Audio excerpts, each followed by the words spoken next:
Nošērošu vispirms savu prezentāciju. Ā, Tā, tā, palaidīsim arī pilnekrāna režīmā. Nu, lūk, jā, vajadzētu būt, ka viss ir kārtībā.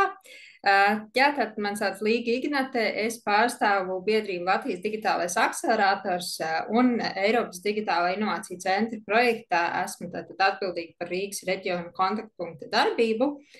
Šodien mēģināšu tā īsumā ātri pastāstīt par atbalstu un iespējām digitālajai transformācijai un inovācijām, kas ir pieejams caur digitālā akceleratoru programmu un projektu. Ja vispār īsumā par to, kāpēc digitālā transformācija ir nepieciešama, kas tas ir un ko tas dod, tad skaidrs, ka ciparos tie uzņēmumi, kur par to jau ir interesējušies, saprot, ka īstenībā tā ir tā iespēja, kā palielināt savus ieņēmumus, paplašināt klientu skaitu un to apmierinātību, pilnveidot sniegtos pakalpojumus un jums pieejamos produktus. Bet lielākais izaicinājums ir tas, ka ne visi uzņēmumi jūtas gatavi šīm digitālajām pārmaiņām, ne visi zina, no kura gala sākt, ja tā var teikt, no kurienes to visu finansēt un kā īsti šo digitālo transformāciju veikt un kādus rīkus izmanto šajā procesā. Un arī, teiksim, ja ir ideja par jauniem digitāliem produktiem, nevienmēr ir skaidrība, kā tos realizēt, īstenot un kā tikt līdz tiem ieņēmumiem un tam ieņēmumu palielinājumam. Un tad Edits projekts ir viens no šiem te rīkiem, kuru mērķis ir tieši palīdzēt uzņēmumiem digitālās transformācijas ceļā, gan attīstīt jaunus digitālos produktus un pakalpojumus, gan tad veikt un ieviest kādas iekšējās digitalizācijas un automatizācijas procesos. Un tāpēc Latvijā, visā Eiropā kopumā ir izveidots liels skaits šādu Edits centru. Latvijā tie ir 2, viens no kuriem esam mēs, Latvijas digitālais akcelerators, savukārt otrs ir IT klāsteris. Un kādas ir šīs atšķirības abiem centriem, kāpēc tie ir 2? Tātad Latvijas digitālais akcelerators vairāk ir atbildīgs par tieši šiem jauniem digitāliem produktiem, platformām un pakalpojumiem, un tad mēs palīdzam uzņēmumiem, kuri drīzāk ir ceļā uz šo kur ir sapratuši, ka viņu tajā portfelī ir nepieciešams kaut kāds jauns digitāls risinājums un ir jāsaprot, kā to ieviest. Savukārt, IT klāsteris vairāk šobrīd strādā ar iekšējo procesu digitalizāciju, ar LIA programmām, izsniedzot ceļa kartes tām un sniedzot šādu veidu atbalstu. Kas var saņemt Edits pakalpojumus? Pie mums šis klientu loks ir pietiekoši plašs. Tie ir visi uzņēmumi, neatkarīgi no dibināšanas gada. Tas var būt arī vakar dibināts uzņēmums, ja jums ir skaidrība par to, ko jūs vēlaties un ka jums šī digitalizācija ir tieši fokusā. Tās ir publiskās personas un dažādas iestādes un arī zinātniskās institūcijas un dažādi cita veida organizācijas. Ja par mūsu funkcijām un atbalsta iespējām, tieši Latvijas digitālais akcelerators var nodrošināt diezgan plašu pakalpojumu klāstu, un tas, uz ko mēs visvairāk koncentrējamies, varbūt ir tieši šī testēšana, tehnoloģiskās ekspertīzes. Tā man jāatvainojās par kādām drukas kļūdām, tās ir ieviesušās. Bet jā, tad tehnoloģiskās ekspertīzes sniegšana, ko mums palīdz nodrošināt mūsu partneri. Vēlāk būs arī partneru saraksts jums redzams, bet tad viens no partneriem ir arī Latvijas universitāte un viņu eksperti, arī lielākās citas universitātes un augstskolas un dažādi institūti Latvijā.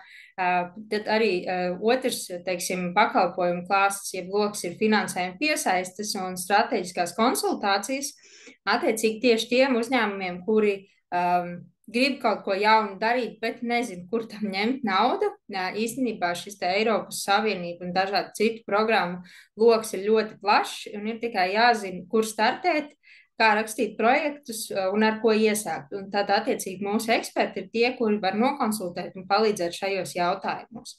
Un, protams, mēs strādājam arī pie šīs inovāciju ekosistēmas un partnerības attīstīšanas, arī sadarbībā ar mūsu partneriem. un pie prasmu kompetenci celšanas, tad pieejam dažādas apmācības uzņēmumiem.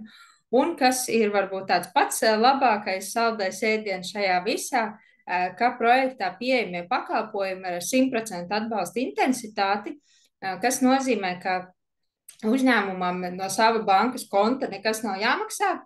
50% no šiem pakalpojumu izmaksām tiek ņemts no jūsu de minimis, savukārt otrs 50% tiek finansēti no projekta izmaksām.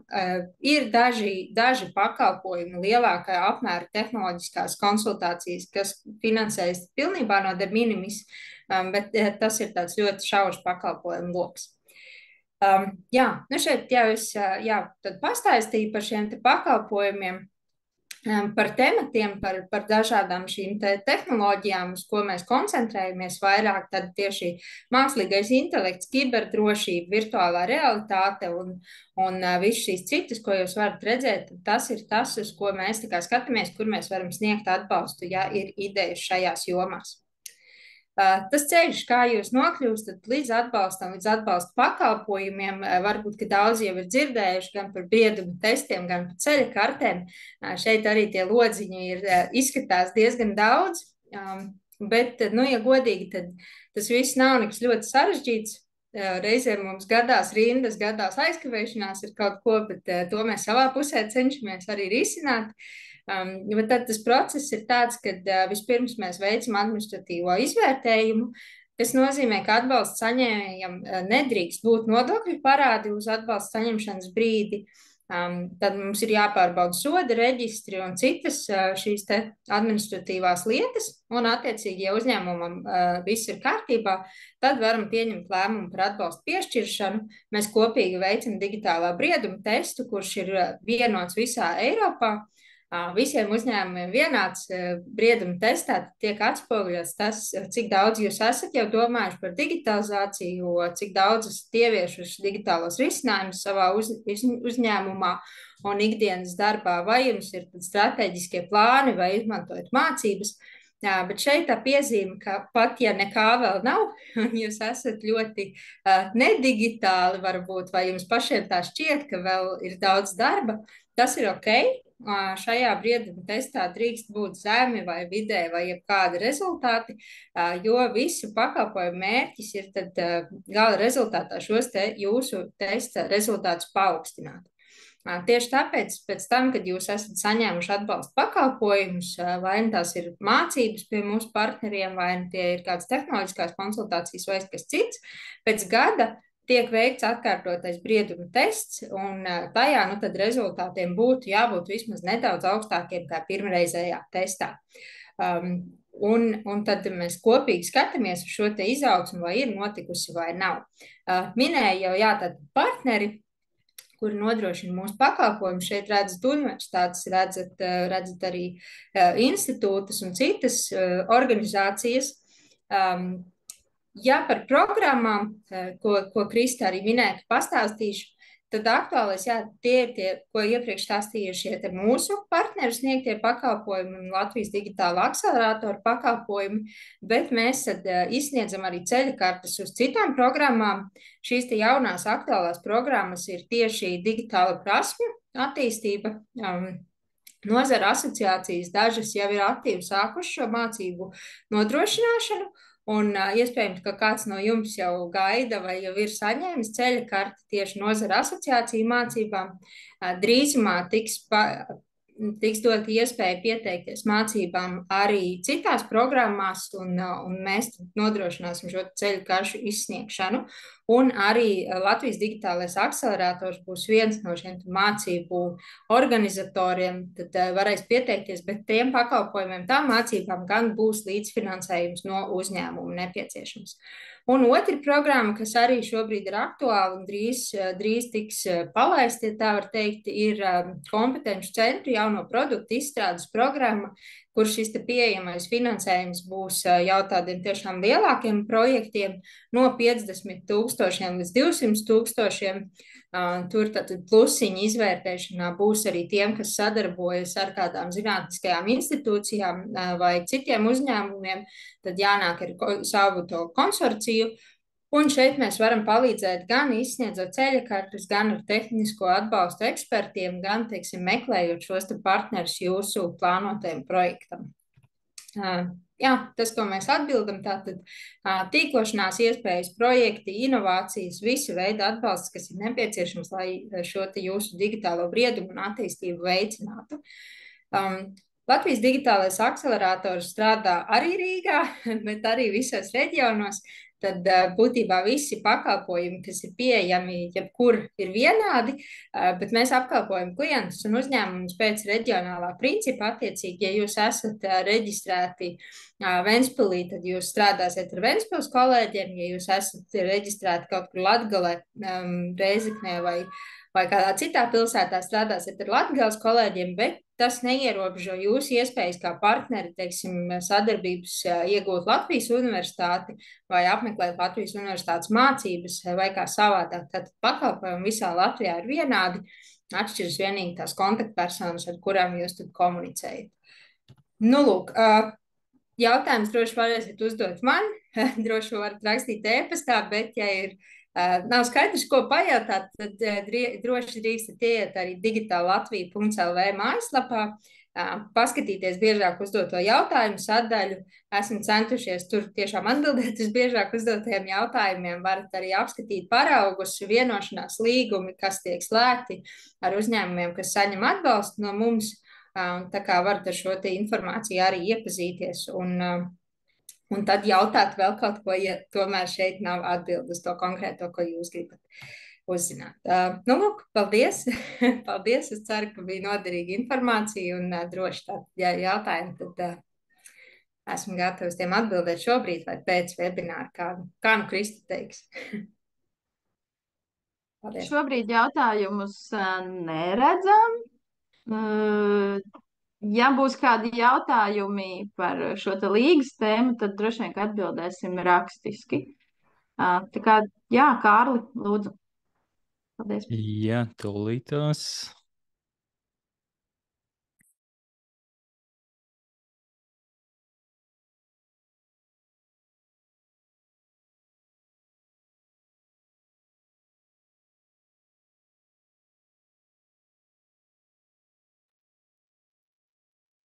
Jā, kā jau iepriekš minēju, tad mans vārds ir Kārlis Kilnieks, un šodien pastāstīšu, vai centīšos tādā salīdzinoši īsā laikā izstāstīt par digitālu risinājumu izstrādi, izmantojot bezkoda platformas,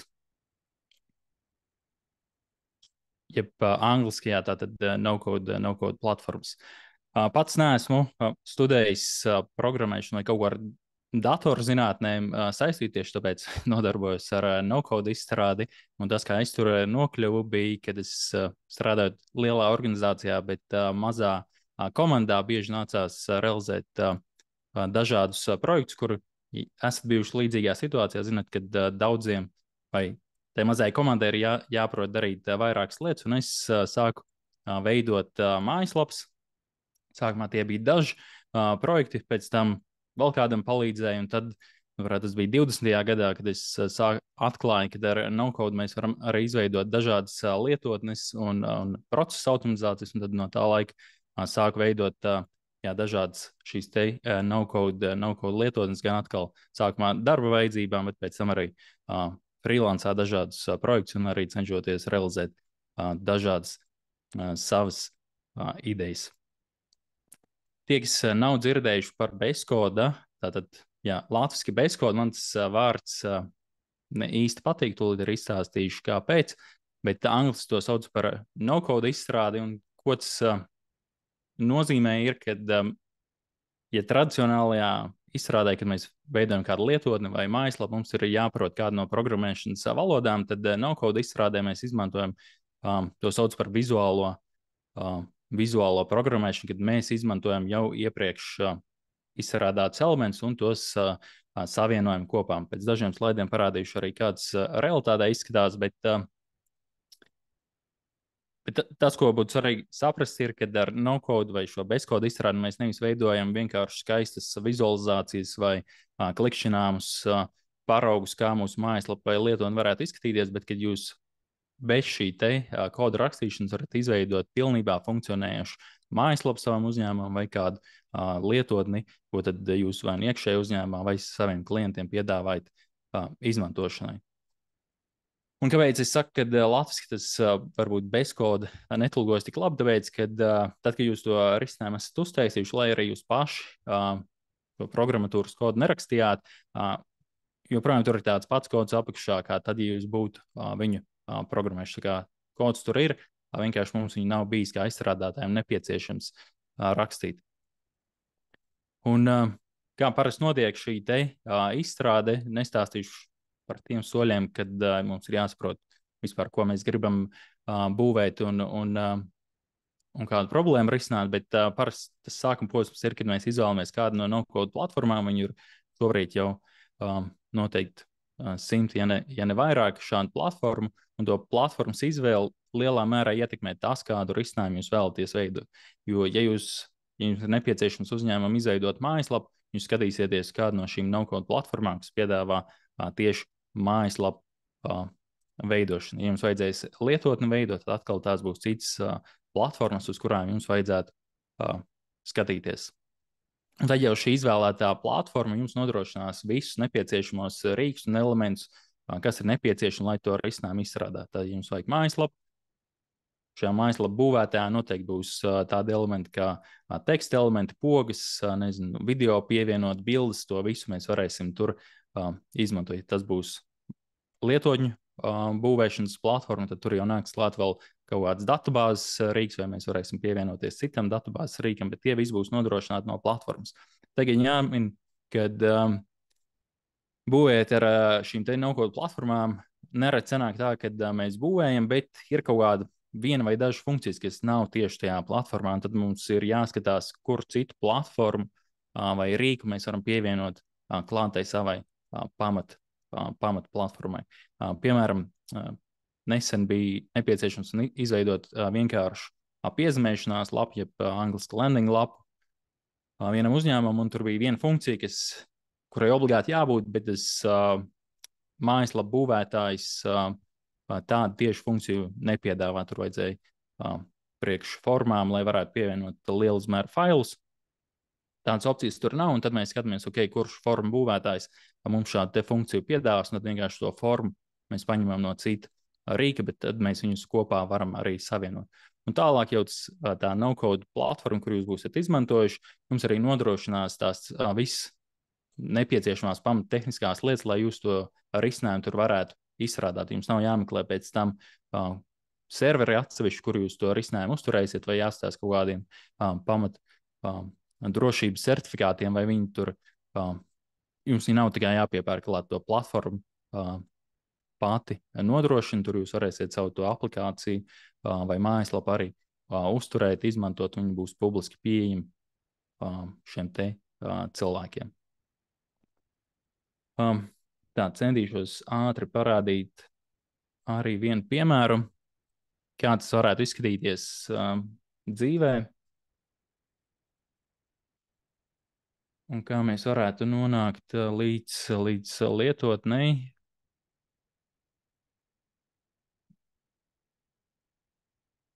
Jā. Ar Excel es domāju, ka lielākā daļa no cilvēkiem ir strādājis. Un patiesībā Excels un kaut kāda data Excel ir viss, kas jums varbūt pirmajiem soļiem šajā no-code izstrādes pasaulē ir nepieciešami, ja runājam tieši par lietotņu izstrādi. Tas piemērs būs tāds ļoti, ļoti vienkāršots, lai mēs pēc iespējas ātrāk to varētu izdarīt, bet tātad Excel fails ar trīs tabulām iekšā. Pieņemsim, ka jūsu uzņēmums tagad taisa konferenci, un jūs visiem partneriem gribat nodrošināt nevis sūtīt PDF failus e-pastā, kur viņi redz programmu, bet gribat viņiem atsūtīt linku, hei, šeit mums ir lietotne, jūs varat viņu atvērt vaļā, iespējams reģistrēties un redzēsiet visu programmu saturu un kādi vēl cilvēki tur piedalīsies. Šādā gadījumā tad mums ir šis te Excel fails, un es to lietotni būvēšu izmantojot platformu, kas saucas GlideApps, un vienkārši tātad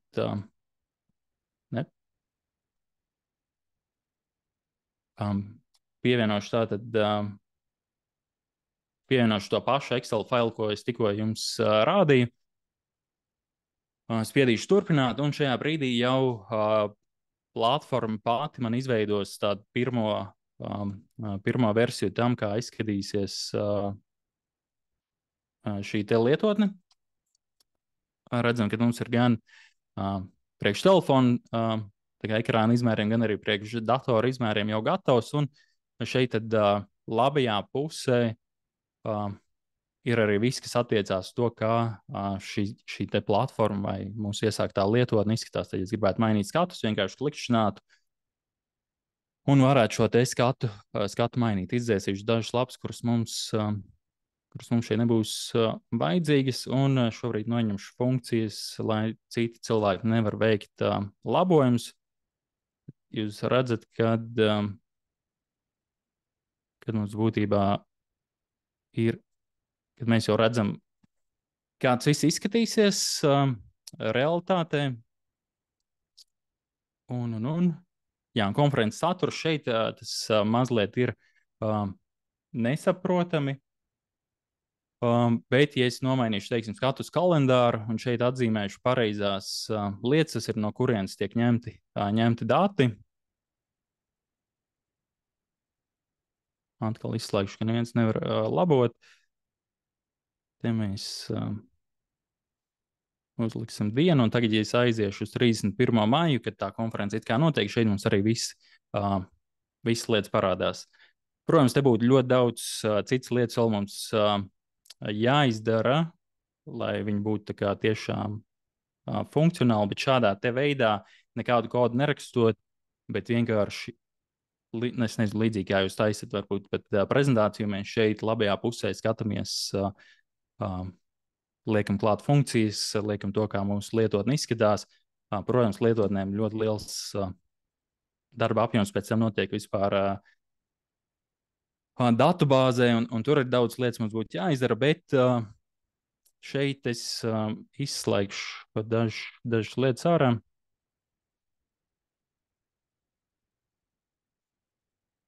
Un tagad es viņu pat varētu publicēt.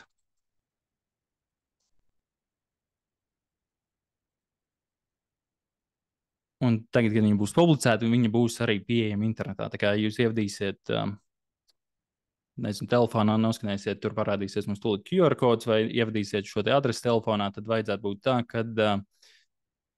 kad tā lietotne arī parādās lietošanai. Tagad jāskatās, vai viņi nopublicēs, jo iespējams, kad man ir... Nē, nopublicēja. Jā, tātad, es nezinu, cik ilgs laiks pagāja. Ne ļoti ilgs noteikti tradicionālajā programmēšanā mēs paspētu izprintēt šo tradicionālo tekstu sveiki pasauli, tad šeit ar no-code no datiem pārējot mēs nonācām līdz publicētai platformai, kur tad viss tas, ko mēs iepriekš redzējām Excelī, vienkārši teksta formātā ir pārvērsts tādā te vienkāršā lietotnē. Un tad tajā no-code izstrādē jūs arī ar šādu vizuālo interfeisu strādātu, viss jums uzreiz, ko jūs redzat uz ekrāna, tas arī būtu tas, ko pēc tam jūs gala lietotājs redzētu. Kā jau minēju, vienkāršots piemērs, un te būtu vēl ļoti daudz lietas, ko mēs varētu turpināt darīt, bet to varbūt citreiz. Jā. Un ar no-code šo te izstrādi, jā, uzreiz minējuši, redzu jautājumus, tos arī pēc brīža atbildēšu, bet ar no-code izstrādi mēs varam ne tikai šādus te vienkāršus piemērus, kā es tikko rādīju, bet arī sarežģītākus piemērus, un tas risinājuma veids ir gana plašs. Tātad jums vajag uzņēmumu mājaslapu, vienalga, vai tā būtu vienas lapas piezīmēšanās lapa, vai varbūt jūs gribat, nezinu, veidot sludinājumu portālu, vai jūs esat dizaineri, un jums nepieciešams jūsu uzņēmumu katalogu izveidot, kur varbūt arī var veikt pasūtījumus.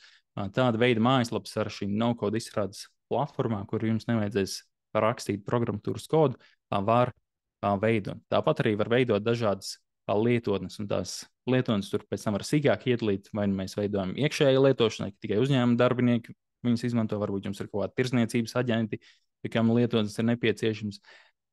vai arī klientiem. Pieņemsim, jums pieder 50 namīpašumi, jūs esat izīrējuši 200 dzīvokļus, un jūs gribat piedāvāt šiem dzīvokļu īrniekiem platformu, kurā viņi var ielogoties, paziņot, kad dzīvoklī ir kaut kas labojams, vai sētnieks nav veicis tīrīšanas darbus, vai arī, kad jūs tur pievienojat ikmēneša reiķinus, tādas platformas un portāls klientiem noteikti ar no-code arī var veidot. Sarežģītāk ir tad, ja mēs veidojam lietotnes kā uzņēmuma galveno produktu.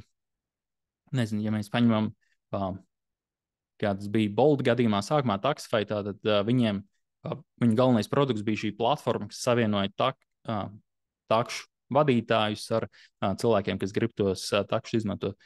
Tāds vispār produkts lietotnes var izveidot kā uzņēmuma galveno produktu, jo namīpašumos tas būtu tā kā blakus produkts, kas uzlabo mūsu servisu. Vienkārši jāsaprot, ka sarežģītāk lietotne arī no-code gadījumā jums prasīs vairāk laika ieguldīt, un tur ir kaut kādas tehniskās lietas, kas nāk klāt, kuras varbūt pirmajā reizē netik ātri jums sanākt atrisināt, bet noteikti tas būtu iespējams. Tāpat arī procesa automatizācijas var veidot, un tām nav jābūt tikai procesa automatizācijām, kas ir jūsu iekšējie uzņēmuma procesi, bet varbūt jūs redzat, kā jūs varat uzlabot savu klientu apkalpošanu, izveidot viņam labāku pieteikšanās procesu vai klientu kaut kādus produktus, kas ir klienta atbalstam, kad viņi jūs produktu izmanto, tur arī daudz ko vienmēr var automatizēt, tādus produktus arī un automatizācijas var izveidot.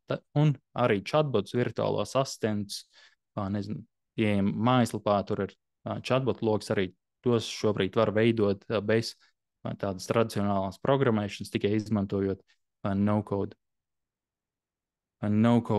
šīs te platformas. Tā kā iespējas ir plašas, vienkārši jāsaprot pašiem, kas ir tas, kas jums ir uzņēmumā šobrīd nepieciešams. Tas, ko vajadzētu ņemt vērā, ka, lai arī mums nevajag zināt programmēšanas valodas, arī no-code izstrāde ir kaut kāds iemesls, kuras, ja jums nav, viņas nāksies apgūt. Tāpat kā, mēs pirmoreiz braucot ar divriteni, noteikti lielākā daļa no mums nebija tā, ka uzkāpām un aizbraucām, bet kritām un mācījāmies, tad arī izstrādājot ar no-code ir kaut kādas lietas, kas ir jāapgūst. Pieņemsim, ja jūs gribat izstrādāt mājaslapu, ieteicams būtu, vai būs jāsaprot, kā tad veidot lietotājiem draudzīgu dizainu. Ja jūs esat dizainers, protams, jums tādas prasmes jau ir, tad jums tikai jāsaprot, kā rīkoties ar šo no-code platformu, un gan vienkārši varēsiet nonākt pie gatavas mājaslapas. Lietotnēm atkal tur nāk gan dizaina veidošana, gan šīs te datubāzes, tad mums atkal jāsaprot šī te loģiskā puse. Un tās vienkārši ir tādas lietas, ar ko vajadzētu reiķināties, kad tā loģika, kā mēs būvējam šo produktu, mums tik un tā ir jāizprot, vienalga, vai tas ir no-code rīks, programmēšana vai kas cits tradicionālā, tad bez tā mēs neizvairīsimies. Otrs, lai nebūtu pārsteigumi, tātad no-code platformu izmantošana arī kaut ko maksā. Jebkuram biznesam pamatmērķis ir pelnīt naudu, un arī no-code platformām, lai arī viņām ir šis cēlais mērķis dot iespēju arī netehniskajiem darbiniekiem, netehniskajiem cilvēkiem realizēt savas idejas un būvēt jaunas lietotnes, arī viņi grib kaut ko par to nopelnīt, un tātad jārēķinās, kad kaut kāda ikmēneša maksa par to visticamāk būs. Jā, ir sākumā pieejama bezmaksas plāna, lai jūs varētu to rīku izmēģināt, saprast, vai viņš tiešām dara, bet tad, kad mēs viņu gribam pilnvērtīgi izmantot, sākot no 10 eiro mēnesī līdz pat dažiem simtiem, atšķirībā kādu risinājumu mēs būvējam, cik tur mums ir iekšā daudz datu, un tādas lietas noteikti ietekmēs šo te finansiālo ieguldījumu. Tāpat jāņem vērā, kad mēs izstrādājam, tāpat kā jums būtu uzprogrammēts tradicionālajā ceļā šis risinājums, jums noteikti būtu kādi cilvēki, kas jūs atbalstītu un uzturētu šo te risinājumu. Arī no-code gadījumā ir tāpat, kad var gadīties, kad jūs uztaisat, jums liekas, viss strādā, paiet 2 nedēļas, un jums cilvēks saka, hei, tur īstenībā kaut kas īsti nestrādā. Un, protams, kādam jāsako līdzi šīm te visām kļūdām, vai cilvēkiem izdodas izdarīt to, ko jūs esat paredzējuši. Varbūt, procesa automatizācijā parādās kādas kļūdas, tādi vienkārši kādam tas nav jādara tā kā 24/7, bet vienkārši kādam jābūt gatavam iesaistīties. Un tieši tāpēc mēs nonākam pie pēdējā punkta, kad šo izstrādes procesu būtu arī ieteicams dokumentēt.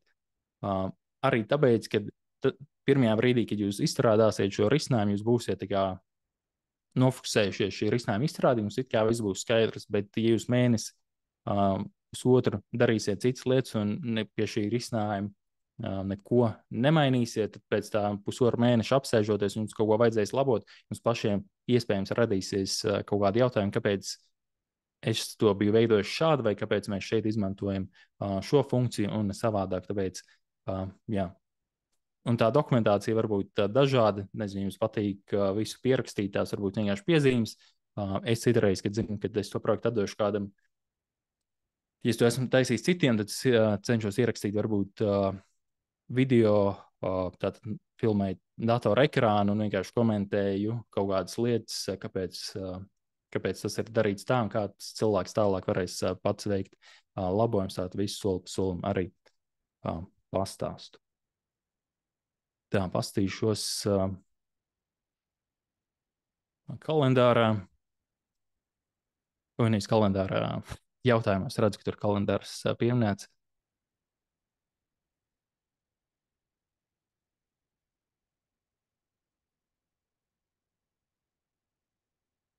Jā, mums ir divi jautājumi gan par, un abi īstenībā ir diezgan līdzīgi, par kaut kādām no-code platformām priekš landing lapu būvēšanas, un otrs ir par mājaslapu būvēšanu. Tātad Vadimam no Car Monitora ieteikt paskatīties, ir platforma Webflow, kur būtībā visas lietas, ko tu esi minējis, var izdarīt. Uzreiz pasaku, kad pieraksts kalendārā, tur vajadzētu paskatīties tādu rīku kā Calendly, ko var bez maksas izmantot un savienot ar Webflow lapu. Aptaujas arī nonāksim tūlīt pie automatizācijas rīka, un tad tos aptaujas rezultātus varētu tādā veidā sūtīt uz Google Sheets. Un tas pats ir anonīmiem dalībniekiem, tātad landing lapas. Jā, nu man 3 ieteikumi. Tātad Webflows ir tāda platforma, kas saucas Framer, un super vienkārša platforma ir Card, kurā mēs varam uzbūvēt tieši landing lapas. Jā, tā kā tās trīs varētu arī paskatīties. Ja kāds neatcerēsies, atrodiet man pēc tam, atrodiet man LinkedInā vai pēc webināra vēlreiz varam šīs lietas izrunāt tāpat Zoomā. Jā, vēl viens piemērs tikko tātad bija jautājums, kā mēs varam nosūtīt aptauju rezultātus uz Google Sheets. Parādīšu jums, kā notiktu automatizācija izstrāde, lai aptuveni arī tas būtu skaidrs, ar ko vajadzētu reiķināties un kāds dzīvē izskatās. Man ir izveidota vienkārša forma, kurā cilvēki var pieteikties darbam. Viņus esmu veidojis platformā, kas saucas Tally. Es jums reiz pataisnoju. Tātad cilvēks izvēlās, kurai pozīcijai viņš pieskās. Te uzreiz parādās arī mums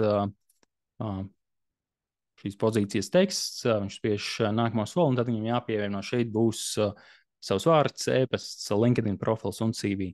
Un tas, ko es vēlos, ir, lai šie dati aiziet, manā gadījumā es esmu izvēlējies Airtable, kas strādā līdzīgi kā Excel, bet labāk.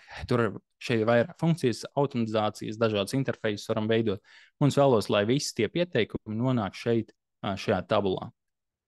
Te šobrīd man ir 2 tabulas izveidotas. Viena ir mums pieejamās pozīcijas, kuras varētu arī uzreiz sagrupēt pēc statusa. Tātad mums ir tām, kurām jau pieteikšanās ir beigusies, un šeit ir kaut kādas, kur mums pieteikšanās šobrīd noteikti arī saskaita, cik mēs esam pieteikumus saņēmuši, un es tādu gribu, lai tie pieteikumi ienāk šeit. Kā es to varu izdarīt, izmantojot automatizācijas rīku. Ja kādam interesē automatizācijas pastīties, tad es ieteiktu pastīties šo rīku make.com, kurā diezgan vienkārši šolīt arī redzēsiet, kādā veidā var šīs automatizācijas veidot. Visām automatizācijām pašā sākumā ir tas, ko angliski sauc par triggeri, ja latviski tas būtu slēdzis, kas šo automatizāciju aktivizē. Tas var būt ieplānota automatizācija, kas, nezinu, katru dienu 9 no rīta ieslēdzas, bet šajā gadījumā mums vajadzētu izvēlēties šo teisu servisu. Tātad, ja man forma ir būvēta uz Tallī platformas, meklēju arī šeit šo pašu Tallī platformu. Un te ir būtiski, kad šīs platformas jau ir pieejamas Make. Ja viņas nav pieejamas, tad mums ir mazliet savādāk jāveido savienojums. Par to mēs parunāsim kursā rudenī, ne šajā webinārā. Tad šobrīd izvēlētos šo te slēdzi, kad mēs skatīsimies, kad ienāk jaunas atbildes mūsu formā, ja mūsu gadījumā pieteikuma darbam. Ātri pievienošu jaunu savienojumu. Tātad apply for webinar, izveidoju savienojumu. Tas mums ir izveidots, atkal klikšķinu, izvēlos no izvēlēm pareizās lietas, nekādas formulas kodus šobrīd vispār man nevajag rakstīt. Un pirmais, ko es izdarīšu, es notestēšu, lai mums šeit ienāk informācija, jo mums būs jāredz, kāda veida lauki bija šajā te formā. Un tāpēc es iesniegšu šo te formu.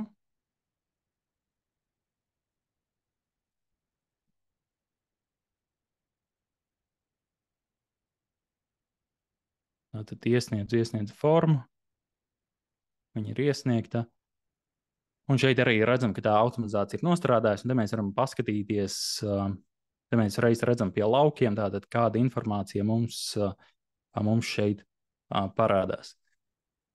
Un tad nākamais, kas mums ir jāzina, ir, uz kurien mēs ar to informāciju gribam sūtīt. Atkal meklējam, rakstam iekšā nosaukumu platformai, rīkam, uz kurien mēs to gribam nosūtīt. Mūsu gadījumā tas būs Airtable šī te platforma, un es šeit vēlos izveidot jaunu ierakstu.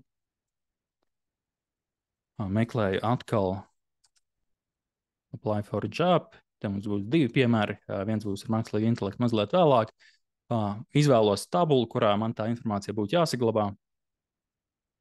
Un tātad šeit vienkārši savadu informāciju. Tātad vārds būs šis. E-pasts, LinkedIn, links. Arī CV mēs varam. Tātad šeit mēs redzam pie CV. Šeit mums ir links, vārds, faila.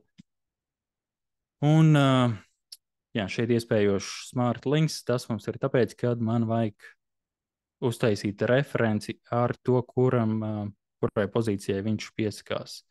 Te mēs nospiest OK.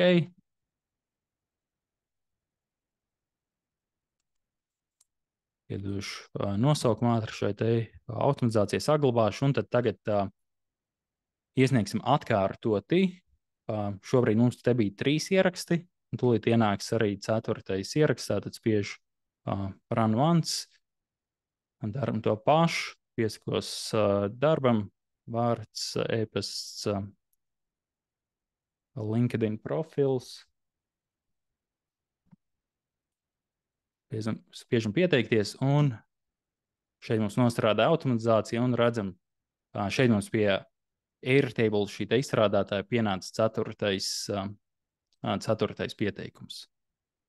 Iekšā tāda automatizācija šādi izstrādā. Protams, atkal sarežģītākiem piemēriem mēs varētu likt vēl citus rīkus klāt, un tā mēs tur varam sūtīt to informāciju starp platformām vai sūtīt e-pastu atbildīgajiem kolēģiem, nosūtīt atpakaļ kaut ko varbūt tam pašam cilvēkam, kad mēs pieteikumu esam saņēmuši.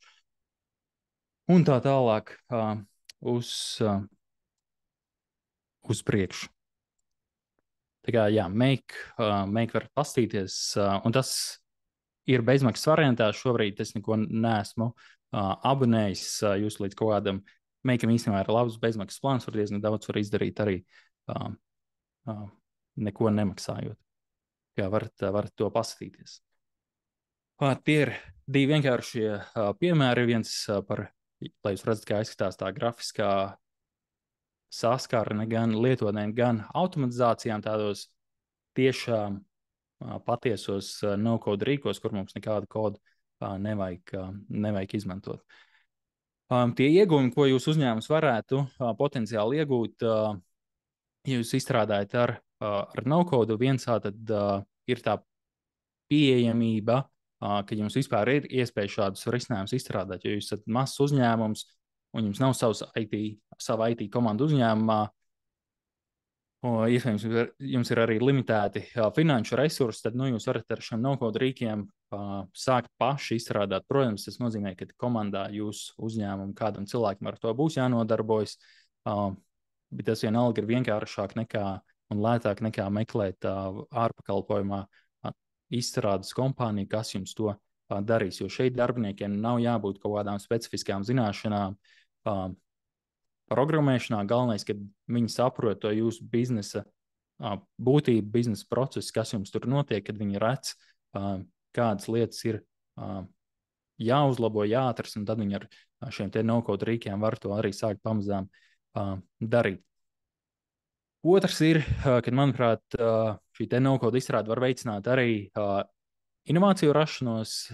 Mēs tur nerunājam, ka tagad radīsim miljonu eiro inovācijas ar pirmo no-code risinājumu, ko mēs veidojam, bet tāpēc, ka plašāks darbinieku lokus var sākt eksperimentēt un īstenot savas idejas, kas viņiem ir, bet šobrīd varbūt viņi to nav varējuši realizēt, jo nav iemaņu vai nav resursu tam, tad ar no-code palīdzību viņi var sākt eksperimentēt un ātri izveidot produkta pirmās versijas, ko tad jau var sākt testēt vai nu uzņēmumā iekšēnē, vai dot klientiem testēt, un tad vajadzības gadījumā arī skatīties, kā mēs viņus varam pielāgot, uzlabot, vai arī saprotam, ka, hei, tā ideja galvā bija forša, bet realitātē viņa nestrādā, tad neko mēnesi esam iztērējuši un ejam pie nākamās idejas un šai laiku vairāk netērējam, jo mēs redzam, ka viņi īsti nestrādā.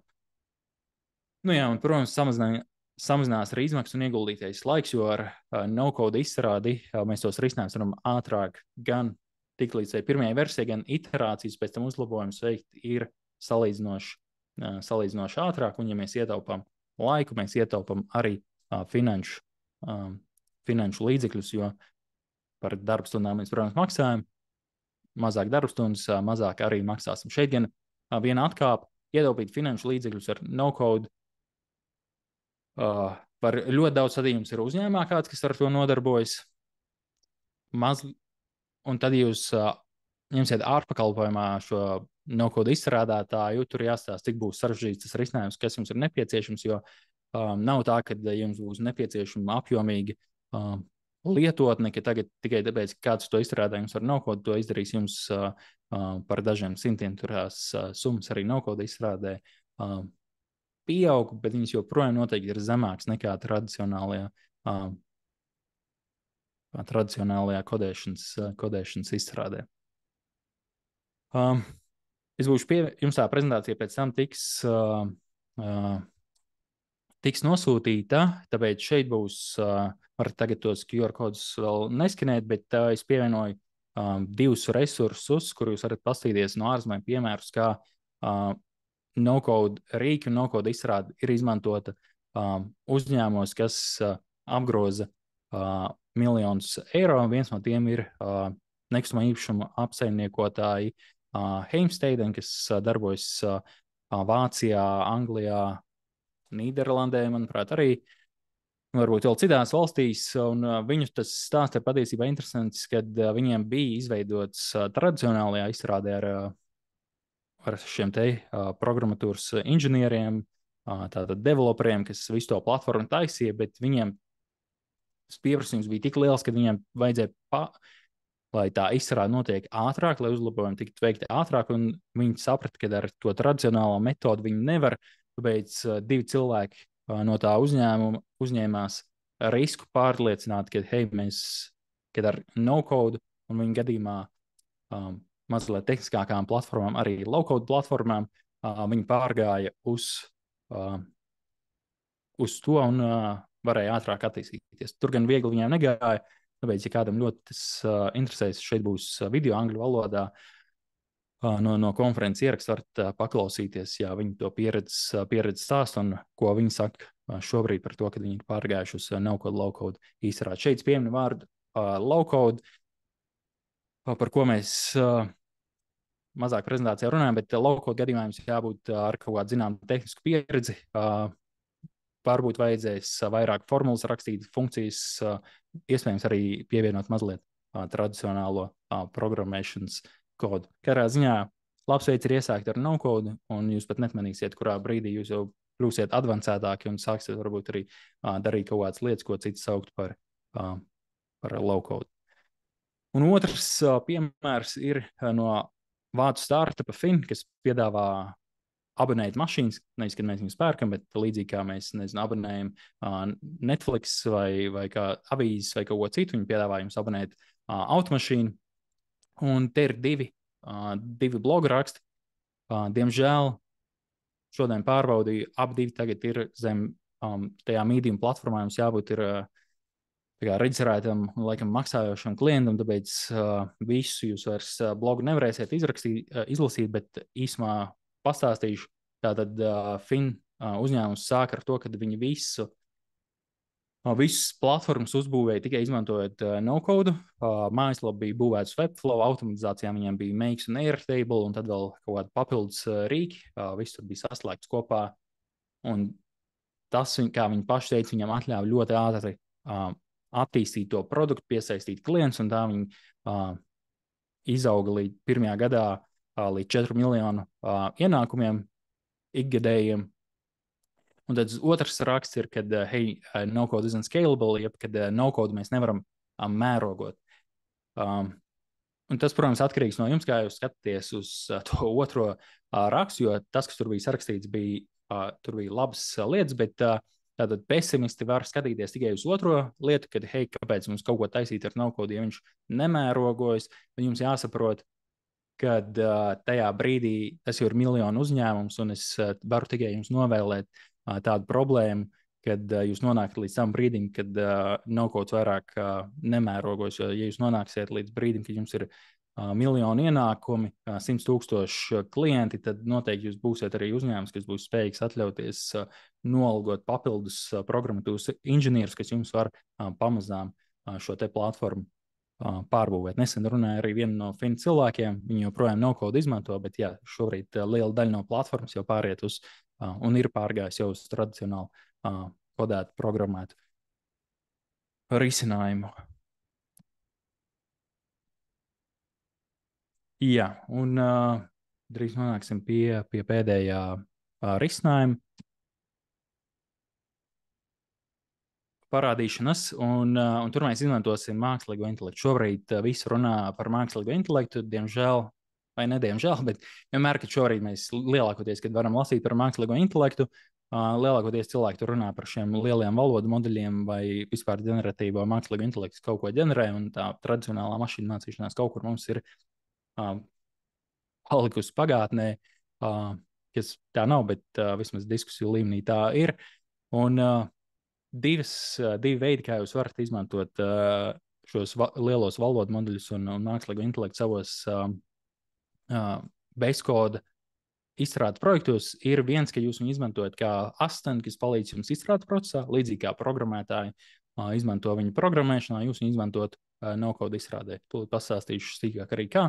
Un otrs ir, kad mēs šos pašus, jebkuru mākslīgā intelektu, ne tikai šos lielos valodu moduļus, bet jebkuru gandrīz mākslīgā intelektu moduli mēs varam pievienot saviem bezkoda risinājumiem. Bet vispirms par šī mākslīgā intelekta izmantošanu kā asistentu izstrādes procesā, atsevišķās no-code platformās viņš šobrīd jau tiek integrēts iekšā. Pieņemsim tas pats Make un arī Microsoft Power Automate, abas ir automatizācijas platformas.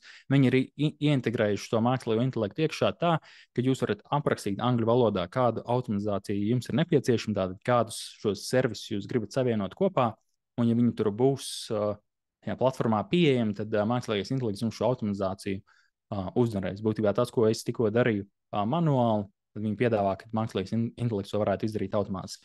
Es gan pats ikdienā šo funkciju tik daudz neizmantoju. Esmu pāris reizes pamēģinājis ar Microsoft Power Automate. Kaut kas sanāca, kaut kas ne. Tā kā darīt to var, vienmēr jāapstās ar kritisku aci, kas tur beigās ir uzvarēts. Un otrs tāds arī ne pasaules līmenī zināms, bet gan populārs attiecīgās grupās ir tāds mājaslapu būvētājs TypeDream, un viņi piedāvā, ka jūs aprakstat visu mājaslapu, tātad kādas mājaslapas sadaļas jums ir nepieciešams, un tad mākslīgais intelekts jums šo te mājaslapu uzģenerē. Var viņu izmēģināt, atkal neesmu ar to pats aizrāvies, bet jums nav cits iespējas, kā jūs līdz tai mājaslapai varat tikt, varat viņu izmēģināt. Varbūt, kad beigās jums pat ļoti labs rezultāts sanāk, jo tas, ko šobrīd mākslīgais intelekts dara, citreiz brīnum lietas izskatās.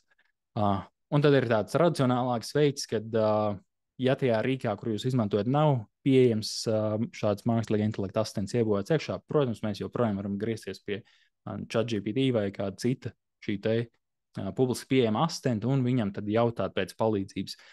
Vienīgais tad es ieteiktu, pirmkārt, ka mēs, ko gan vairāk izmanto nekā tos iebūvētos asistentus, kad tad mēs detalizēti aprakstām, kādu tad mums to palīdzību vajadzīga, ko mēs vispār veidojam. Ja ir pievienojama informācija varbūt no tā konkrētā no-code rīka dokumentācijas par tām funkcijām, lai tad mākslīgais intelekts un šis asistents nevis pats kaut ko izgudro, bet viņš konkrēti zina, kurā platformā mēs to būvējam. Viņš zina, kādas funkcijas ir, un tad viņš jums labāku atbildi arī iedos. Un ja jums ir iespējams, tad varat arī izveidot ekrānu bildi, pievienot to, tad viņš arī redzēs, kā tad jums tas risinājums šajā brīdī izskatās.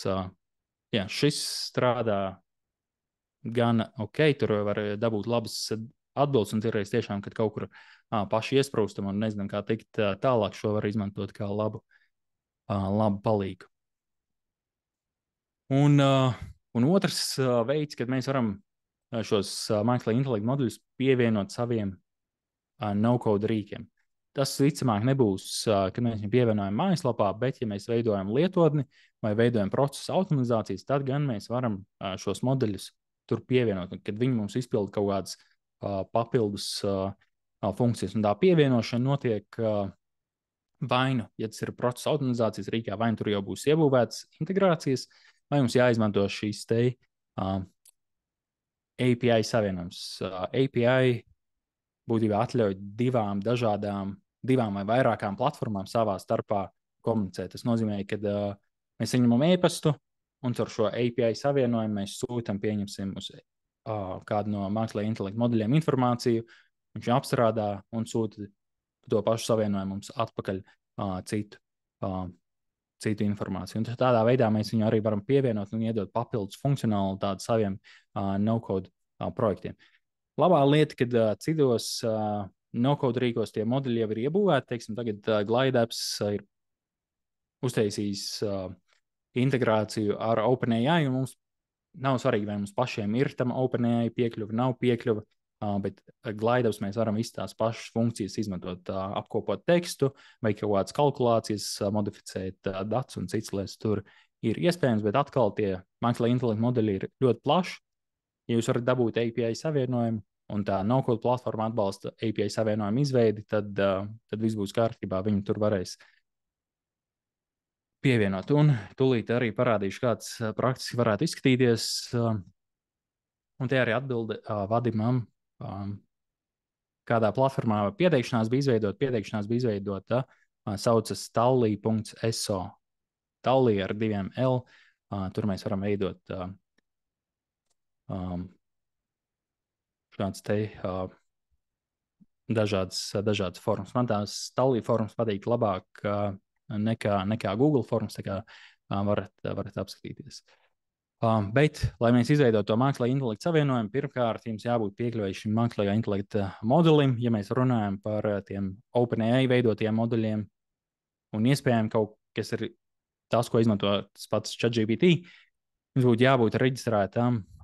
Ir tā saucas platforma.openai.com, kur izstrādātāji tā var tikt klāt visām šīm lietām, tehniskajās detaļās neiesim tagad cauri, bet šeit mēs izveidot to OpenAI API atslēgu sev, un tālāk mēs varētu veidot dažādus savienojumus. Tūlītās izdarīšu vienu lietu, kas...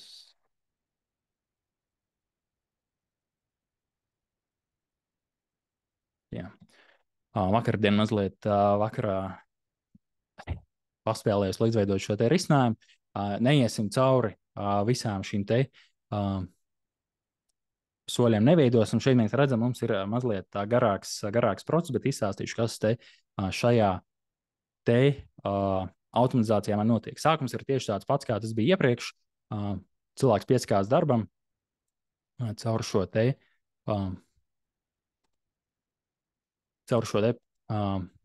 formu. Atkal mēs aizsūtam uz Airtable, bet tagad man Airtable ir dažas izmaiņas. Man iepriekš bija 2 tabulas pozīcijas un pieteikumi. Un tagad man ir izveidota tāda arī, ko es nosaucu par scoring table, jeb novērtēšanas tabulu, kur mēs iedosim punktus tam cilvēkam, kurš ir pieteicies. Un es gribu, lai pirmo izvērtējumu un uzstājas mākslīgais intelekts, nevis, kad tagad mūsu HR cilvēkam, vai varbūt mēs esam HR uzņēmums, kas piedāvā citiem algot darbiniekus, kad nevis mūsu darbiniekam tas ir pašam jādara, bet pirmo izvērtējumu mēs atļausim izdarīt mākslīgiem intelektam. Un kā tas notiek, tātad cilvēks piesakās, mēs nosūtam uz Airtable šo te informāciju, ko viņš ievadīja šeit, šajā te formā. Tātad pieteiksimies uz to pašu pozīciju. Un viņš ievadīja LinkedIn profila linku. Tad mums ir risinājums, ko es nosaucu par black box. Šeit neiešu detaļās, atnāksiet, kurus tad varbūt to izstāstīšu, bet es automātiski paņemu informāciju no tā cilvēka LinkedIn. Tad viņš mums iedeva linkus LinkedIn, es izmantoju citu servisu, lai visu informāciju, kas atrodas viņa LinkedInā, tātad, kur viņš ir mācījies, strādājis, kādus certifikātus dabūjis, kur viņš atrodas, to visu mēs dabūjam automātiski. Apkopoju šo te informāciju un sākumā pievienoju šajā scoring table pamat lietas, kur mēs varam redzēt tātad par šo te cilvēku aprakstu, kādu certifikātu viņš ir ieguvis, kāda ir viņa pieredze. Un tas sākumā arī ir viss. Un tad tālāk, ja es izmantoju OpenAI, ir šis te asistenta iespēja, kur es tātad esmu ierakstījis vienkārši, kad man asistentam ir pirmkārt iedots instrukcijas, kas viņam ir jādara. Esmu ierakstījis, ka viņš ir HR speciālists, jeb headhunters, kas meklē kompānijām darbinieks, un tātad es te arī pievieno informāciju par to, kādai pozīcijai tas cilvēks piesakās. Tas mums arī ienāk automātiski pareizā pozīcija. Es pieteiktos citai pozīcijai, tad ienāk cita informācija, un kādas pozīcijai nepieciešams prasmes, un kāda būs tie uzdevumi, ko tas cilvēks veiks tajā pozīcijā. To saņem mākslīgais intelekts, un tad es viņam prasu novērtēt. Uz promptiem šobrīd neskatāmies, viņus rakstīju diezgan ātri, noteiktos prompts, jeb šīs komandas mēs varētu precizēt, uztaisīt labākas. Šobrīd ir tīri tā, lai mums tas viss strādātu un parādītu jums to ideju un procesu, kā mēs varam integrēt mākslīgo intelektu. Bet jā, tātad es viņam prasu novērtēt šī te cilvēka izglītību, un te viņš atkal saņem tieši tādu cilvēku izglītību, ko mēs esam paņēmuši no LinkedIn. Teorētiski mēs vēl varētu automātiski nolasīt viņa CV, apstrādāt to failu, bet tagad mēs to nedarām. Un te tālāk viņš apstājas tā kandidāta pieredzi, apskatās viņa certifikātus, apskatās, kādas ir viņa prasmes, visu informāciju, ko mēs no tā LinkedIn tur paņēmām. Un tad viņam prasa uztaisīt tādu apkopojumu beigās, kur viņš izvērtēja un iedod man to apkopojumu par konkrēto cilvēku, un tad atkal mēs sūtam uz to pašu Airtable tabulu, kur mēs updateojam, ja atjaunojam informāciju un pievienojam šo te galā izvērtējumu. Tā, es viņu ieslēgšu. Un tūlīt arī izmēģināsim, kā tas strādā. Atkal pieteikšos pieteikšos pats pie sevis darbā un sūtu šo te formu. Un šajā brīdī redzam, ka mums tā informācija, mēs pat vizuāli varam sekot līdzi visai automatizācijai. Te redzam, viennieki visur iedegās, viss notiek uz priekšu, un šajā brīdī mums mākslīgais intelekts apstrādā to informāciju, ko mēs viņam nosūtījām. Kamēr mums mākslīgais intelekts apstrādā informāciju. Jā. Jautājumu vairāk nav. Un skatāmies tātad, cerams, ka arī līdz labam rezultātam mēs nonāksim. Pēdējais posms ir vienmēr mazliet ilgāks, jo tur viņam viss ir jāapkopo.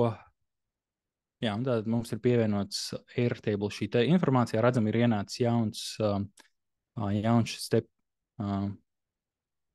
pieteikums. Jā, te es mazliet izlaboju, lai arī savādāk izskatās vizuāli. Bet ja mēs redzam, ka beigās mums tas mākslīgais intelekts ir uztaisījis šī te kandidāta apkopojumu, kur mēs redzam tātad, un te viņš ir atzīmējis tātad, kas mums der un kas mums nedara. Un tad mēs redzam, ka atsevišķām lietām, kurām lietām mēs tā kā neatbilstam. Un tad kandidāti jums pieskās, un jūs tas HR cilvēks var pirmo izvērtējumu veikt. Šeit iespējams vizuāli jums tagad liekas, kad baigi sarežģīti izskatās. Patiesībā mēs varētu to visu arī vizuāli mazliet skaistāk uztaisīt. Dažos soļos ātri parādīšu.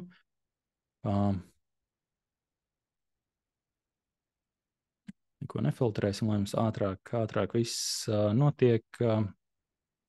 Ieliksim šīs te lietas. Spiežam next. Un. Jā, tad mēs varētu uztaisīt bācis atvainojos. Neīsto lietu paņēmu. Nevis pozīcija, mums vajadzēja šo te scoring table ņemt. Tūlītās mēs to arī izdarīsim. Ok, viss ieklikšanājām. Šis mums būs ieteikumi 2 vai 1 šajā brīdī. Un spiežam finish. Jā, un tagad tātad vienkārši vizuāli varam šos arī apstīties, lai mums nav te tabulē jāsako līdzi, bet šeit visu arī tekstā izlabot. Un tad, nezinu, atkal nepatīk kaut kas izskatā, mēs teorētiski viņu varam arī pielāgot, tur mainīt vietām un citādi lietas izdarīt. Skatos, ka mēs ejam pāri.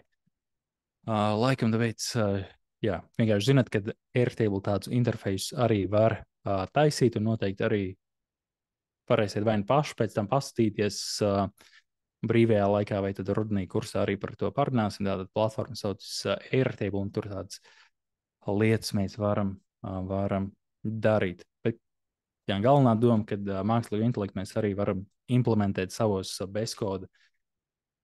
bezkoda risinājumos. Un tagad mēs nonākam pie pēdējās daļas, tātad kā tad jūs varat apgūt šo te no-code izstrādi.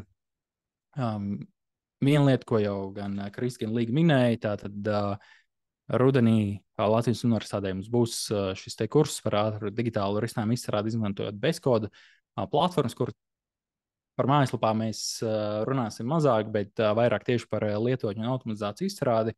Atkal pamat rīki būs šis te glide-apps un make. Ļoti iespējams, ka paņemsim vēl kādu rīku klāt pēc vajadzības. Un 5 nedēļu laikā tad es centīšos jums iedot visas tās praktiskās lietas, un jūs sakojat līdzi, lai varētu apgūt iemaņas un tālāk jau patstāvīgi arī izstrādāt sev nepieciešamos risinājumus savam uzņēmumam, varētu šīs zināšanas izmantot arī pēc kursa beigšanās. Tā kā te būs gan links, gan QR kods, kas aizdīs jūs uz lapu, kur var vairāk par to kursu. izlasīt. Viņš sāksies septembrī. Jā, tātad digitāla akceleratora lapā tur būs visa informācija. Gadījumā, ja jūs jau tagad kaut ko gribat darīt, bija kaut kādi jautājumi, kādas tur tās platformas ir izmantotas, varat paskatīties. Būs prezentācijā dažas lietas, kuru jūs varat pašmācības ceļā uzsākt, vismaz kaut ko skatīties. Video materiāli ir ļoti daudz pieejami, tas nav slēpjums, un to nevajag slēpt. Tā kā varat arī citām platformām noteikti tādu materiālu ir. Es šeit vienkārši pievienoju kaut ko, ko es pats izmantoju un skaties, un tas man liekas ir labi. Te gan ir arī mājaslapām pieejama informācija, tā kā varēsiet izmantot prezentāciju un sākt no-code mācīties tagad, un tad vēl rudenī Latvijas universitātē, un tad jau noteikti varēsiet arī būt spējīgi izstrādāt sev nepieciešamos risinājumus. Tā kā tas bija arī viss. Laikā mēs gandrīz arī iekļāvāmies, varbūt mazliet nē, bet tāds ātrs ieskats, kāds izskatās, ko vispār no-code nozīmē. Es ceru, ka tagad jums ir. Protams, vienā webinārā mēs to visu nevaram izdarīt, tieši tāpēc arī kurs rudenī vai tad atsevišķi skatāties, meklēt informāciju. Ja kādam vēl ir šobrīd jautājumi man vai Līgai, tad tagad ir īstais brīdis izmantot to Q&A sadaļu apakšā, kur jūs varat arī kaut ko pajautāt. Bet, ja nē, tad